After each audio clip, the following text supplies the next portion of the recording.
Olá, Leandro! Boa tarde Oi, agora, Maria. foi! Boa tarde. Agora tá indo. Tudo bem? Como é que tá? Tudo bem, graças a Deus com você? Tá tudo bem por aí? Boa tarde não, né? Boa noite por aí pra vocês e boa tarde aqui, né? Eu não te ouvi bem, travou muito. Deve ser a conexão, novamente. Mas vamos tocando. É, Eu vamos falei tocar. que boa noite aí pra vocês e boa tarde aqui pra gente, né? Aqui já vai dar as 21 horas, né? 9 horas da noite. Boa tarde pro pessoal do Brasil. Excelente.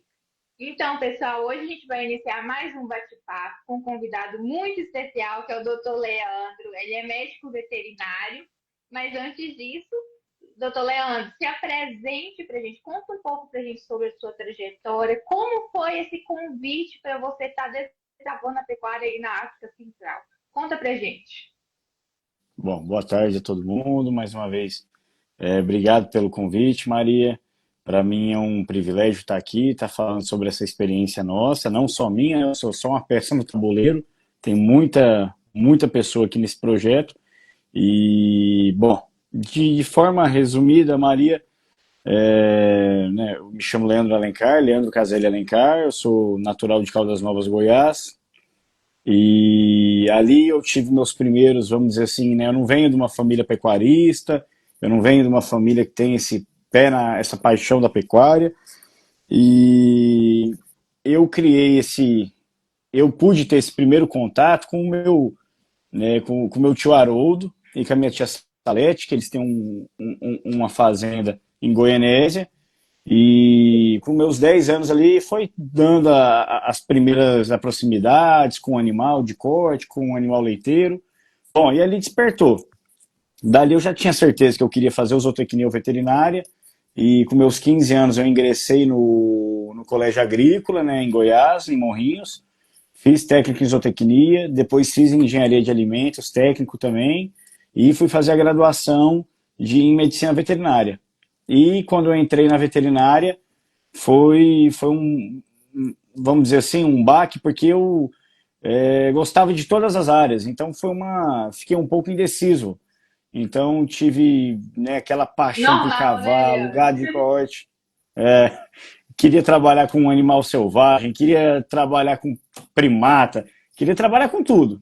E eu sempre fui uma pessoa muito dedicada, né? Nos meus estágios, desculpa, entre um período e outro, em todas as férias, eu sempre procurei fazer estágio. Tive muita pessoa boa, graças a Deus, no meu caminho. E tudo começou também numa viagem que eu estava fazendo com meu avô Raimundo para Tocantins.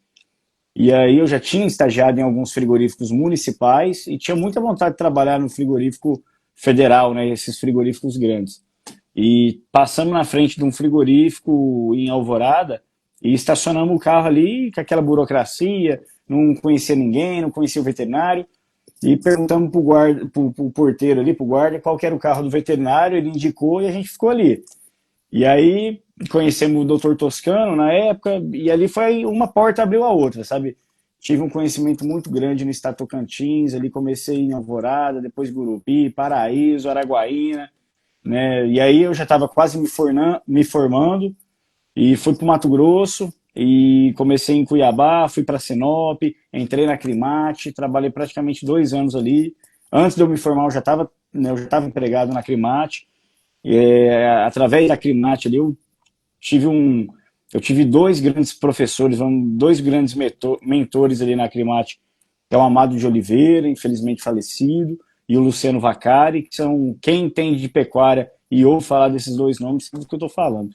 Então, um pessoal São muito grandes mestres bacana.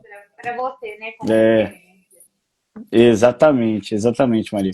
E ali fui trabalhando com a pecuária, vi muita coisa legal, conheci Juara, Juína, Castanheira, vi o Vaguio, lá de Seu Jorge Basílio, lá no norte do Mato Grosso, Alta Floresta, Piacás. Depois eles têm um projeto que chama Acrimate em Ação, que viaja 40 cidades do Mato Grosso, divulgando informação. Enfim, o Mato Grosso, né, expandiu muito a minha cabeça com o gado de corte. E aí eu trabalhava para a associação, fazia alguns trabalhos de pesquisa em frigorífico ainda também. Só que foi dando também, queria crescer, e surgiu uma outra oportunidade, fui para Vilhena, em Rondônia. Só que quando eu fui para Vilhena, em Rondônia, eu já tinha tido o chamado aqui do Congo. Só que na época, Maria, 2014, não tinha telefone, não tinha assim, rede social, não tinha WhatsApp, era só e-mail e fax. E aí a gente ficou 1, 2 meses tentando com o pessoal, porque como é que eu vim parar aqui? Como é que foi essa questão da África? Meu pai tem um comércio há 34 anos. Na verdade, eu nasci lá dentro, um comércio desde a época de vinil, fita de vídeo, e hoje é instrumento musical, CD, DVD, etc. E o Serjão, que era o gestor aqui do projeto, é um grande amigo do meu pai, né? E era cliente ali da loja. E aí, conversa vai, conversa vem. O meu pai comentou que eu estava em Vilhena, né, JBS, tinha começado o trabalho, e aí o Sérgio, não, fala pro Leandro voltar pro Goiás que tem uma oportunidade lá na África, lá, vou levar ele para lá.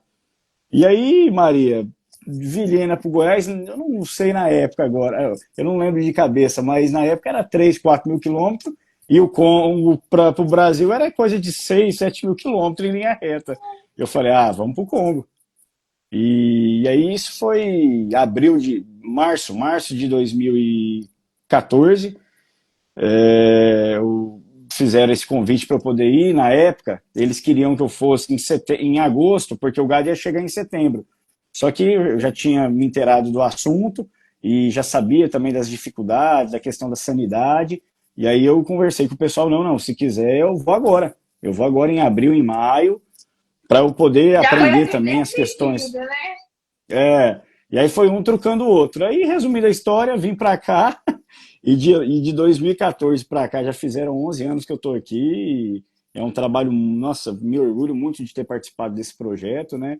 E ter contribuído aqui para a nação congolesa de forma geral, que impacta, né, na sustentabilidade aqui do país. Não, com certeza.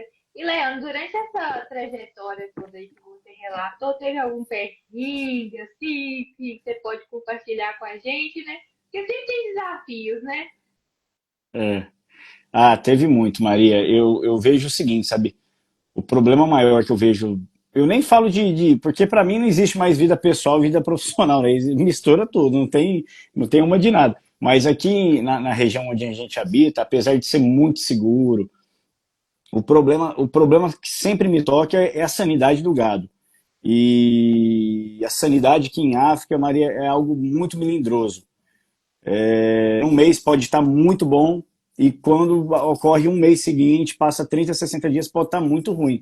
Então, a gente já sofreu algumas epidemias fortes de doença e a mais a gente tinha uma fazenda, aproximadamente 4 mil cabeças, né, que a gente trabalhava nisso, sofreu uma epidemia muito forte de dermatofilose, que é uma doença que até é descoberta aqui no Congo, e de candriose também, que é uma erliquiose.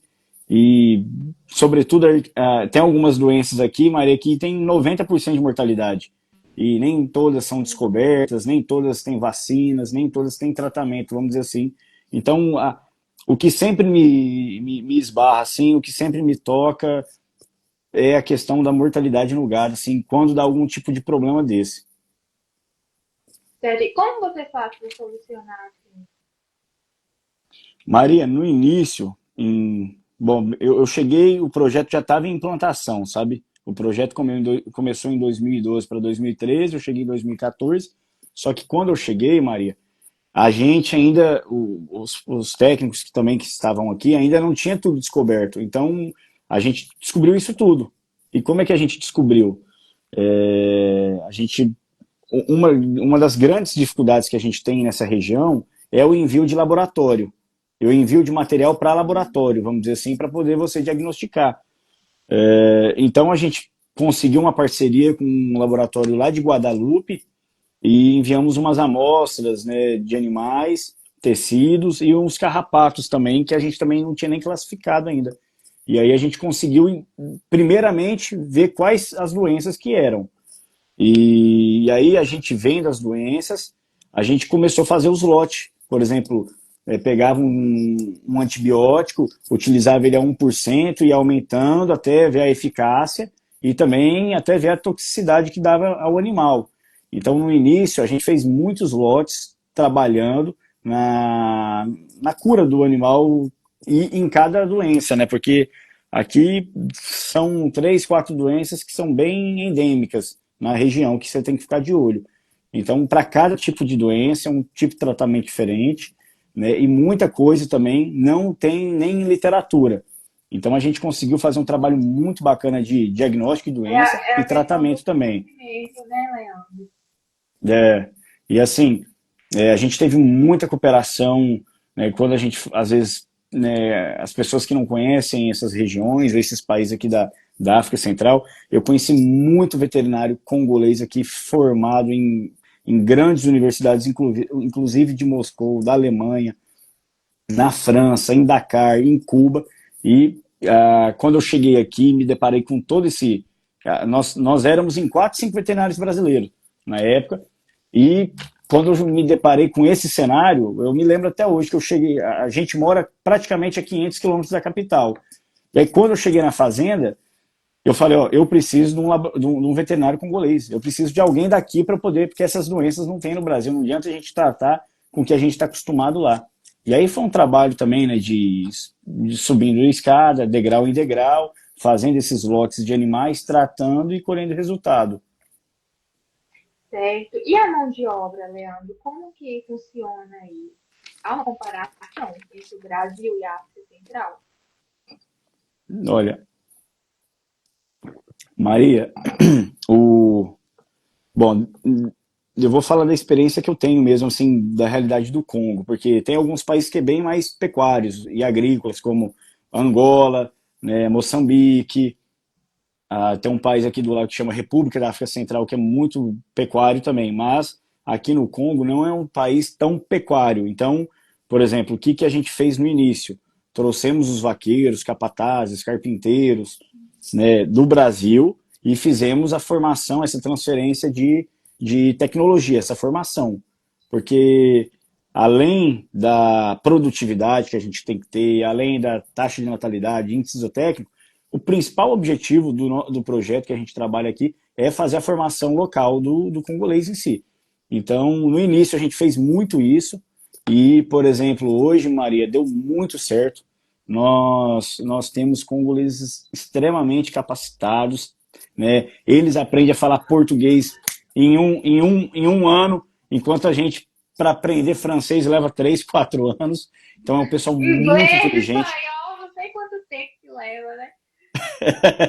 E apesar de não, como eu te falei, apesar de não ser um país pecuário, mas é um país que tem, né, o Brasil e essa parte da África que antigamente lá na Pangeia, se eu não me engano, era tudo colado, né? Então era tudo junto. Então o mesmo bioma que a gente tem no Brasil, e sobretudo Mato Grosso, Goiás, esse cerrado nosso do centro-oeste brasileiro, é o mesmo dessa região aqui da África, sabe? Então a linha do Equador que passa lá em Rondônia, passa aqui, a gente está a 90 quilômetros da linha do Equador, bem próximo, então chove muito, é um clima tropical, né, tem muitas savanas. O melhor do projeto, vamos dizer assim, que a gente não faz nenhum tipo de desmatamento, a gente pega as savanas abertas, cerca as savanas e não faz nenhum tipo de desmatamento, a gente faz plantio de eucalipto, então é um projeto muito sustentável, Interessante. É muito bacana. floresta, né? Tem muita floresta próxima, né? Então a gente sempre cerca antes da floresta também, por conta das moscas e das doenças que tem aqui. Certo. Leandro, assim, qual foi o primeiro impacto que você teve dessa questão da cultura da região, né? Porque a gente está no país, no Brasil, e de repente É. você chega na África Central com culturas totalmente diferentes, pensamentos também. Como foi isso para você? Olha, olha, Maria, eu não sei se é porque nós vai ficando velho, vai ficando ruim de cabeça já, mas o que que acontece? E por conta dos problemas, dos problemas que eu falo assim, quando eu cheguei, essa questão da mortalidade era algo bem tocante. Eu não tive problema assim de adaptação, mas assim, respondendo a sua pergunta, qual que é o choque cultural que você tem? Para mim é essa visão independentemente das religiões que existem aqui, essa visão da crença da vida após a morte. Então, do velório em si, né? A gente está acostumado com aquele velório brabo no Brasil, chorando, aquela tristeza. Aqui também tem o choro, mas eles têm esse lado da vida após a morte. Então, tem essa. É bem diferente o velório, bem diferente. Então, infelizmente, quando ocorre alguma coisa de funcionário, né, eu sempre participei e tudo, e é um negócio assim que você pode passar o tempo que você tiver que te toca. Mas, de forma geral, assemelha muito com o Brasil aqui, né, a própria questão da culinária, né, a questão dos legumes, a questão da alimentação. Então, tem muita coisa que se assemelha ao Brasil, claro, não nesse espaço de tempo que a gente está. Um Brasil um pouco mais, vamos dizer assim, uns 20, 30 anos atrás. Certo. Leandro, assim, como você já deu, né, uma base para gente, como funciona a pecuária aí na África Central, fala um pouco para gente sobre os projetos futuros e como você enxerga o futuro da pecuária na região. Olha, Maria, eu finalizei o meu eu finalizei um MB recentemente agora e eu fiz um TCC baseado na última carga do Brasil que a gente recebeu, que foi em 2020, no final de 2022. Então, nessa última carga de animais que a gente recebeu do Brasil, nós pegamos esses animais e colocamos em duas fazendas distintas. Uma fazenda que já estava implantada, com pastagem formada e pastagem inativa, e uma só pastagem nativa, e estava em processo de desenvolvimento.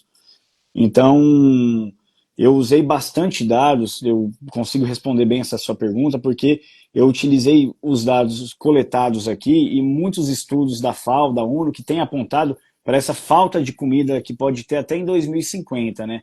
E quando o Brasil, a gente pega exemplo número um para todos os países, né, para todo mundo de produção, mas o Brasil tem uma questão seguinte, o Brasil cada vez mais ele vai produzir mais em menos terras, porque não tem mais terras assim para ocupar, vamos dizer assim, ele vai ser cada vez mais tecnológico, cada vez mais produtivo. Os Estados Unidos, né, e a Europa tem um problema do inverno, e onde que tem terra para produzir é a África, né? Então, todos esses estudos os grandes bancos mundiais, o Banco da África Central, o Banco Geral da África, eles têm feito bastantes financiamentos, fomentando essa questão da produção do seu próprio alimento, né? Uma das políticas, vamos dizer assim, de todos esses países é produzir o seu próprio alimento para não ficar à mercê quando, por exemplo, ocorreu as restrições de exportações por conta da guerra da Ucrânia e da Rússia e da Ucrânia.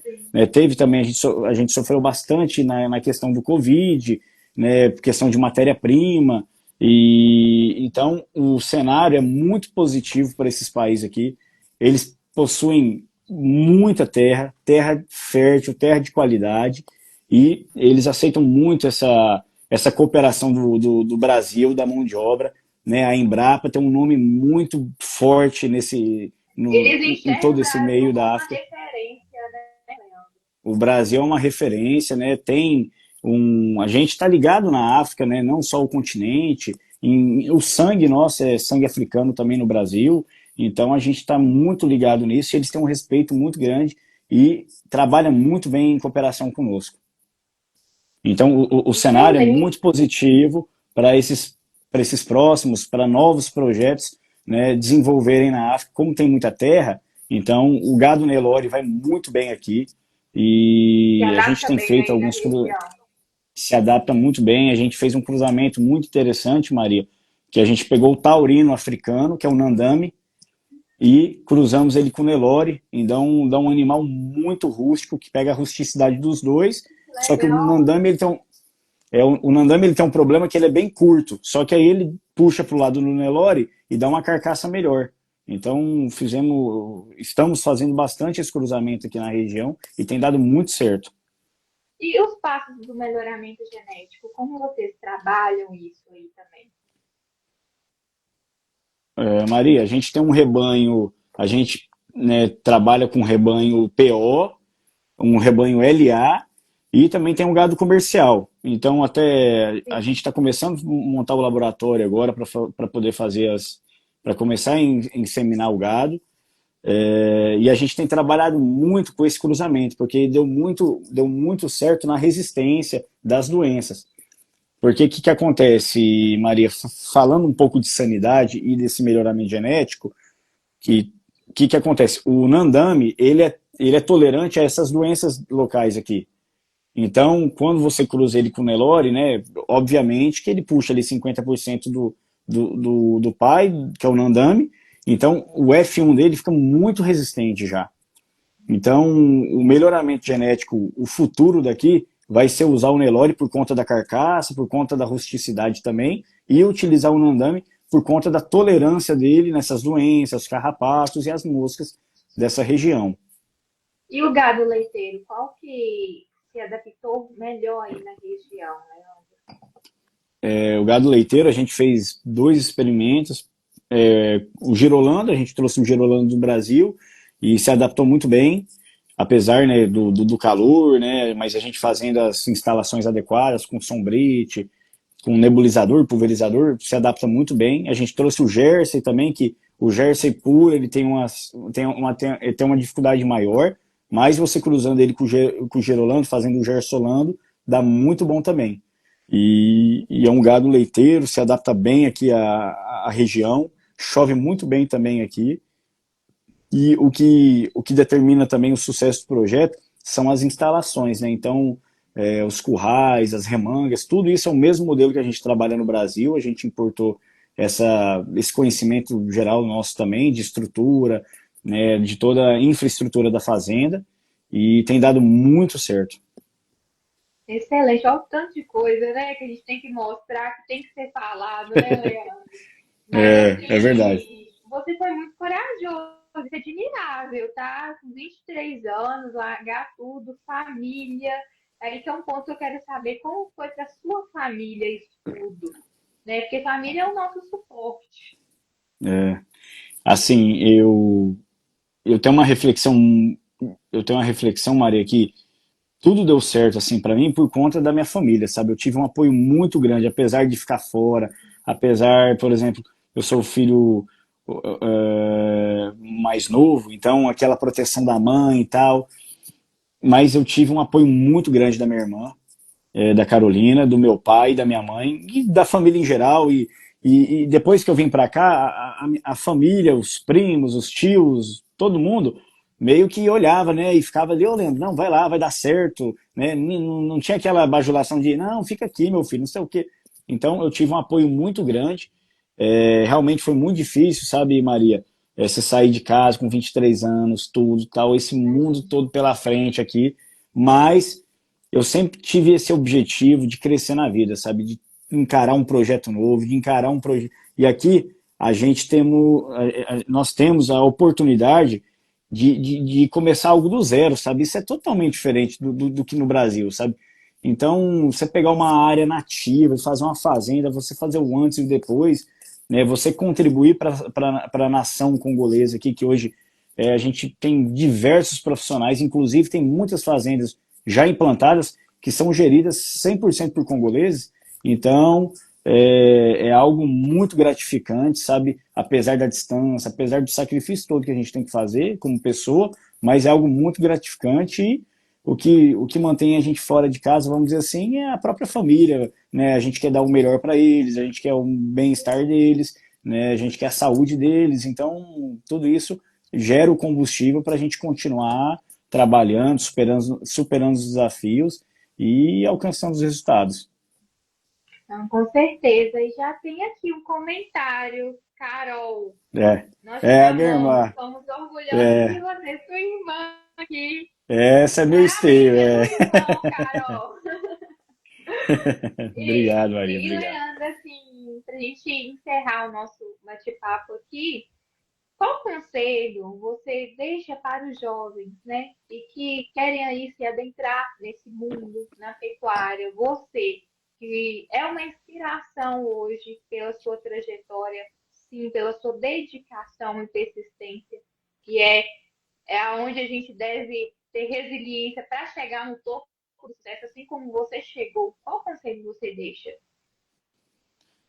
Ô, Maria, eu não, vamos dizer assim, eu costumo dizer que não sou exemplo para ninguém, não, mas se a pessoa tiver determinação e insistência, sabe, esses dias para trás eu estava fazendo um ponto com o pessoal do RH da empresa, e aí eu estava, sabe, não é nenhum estudo que a gente fez nem nada, mas só de visualizar.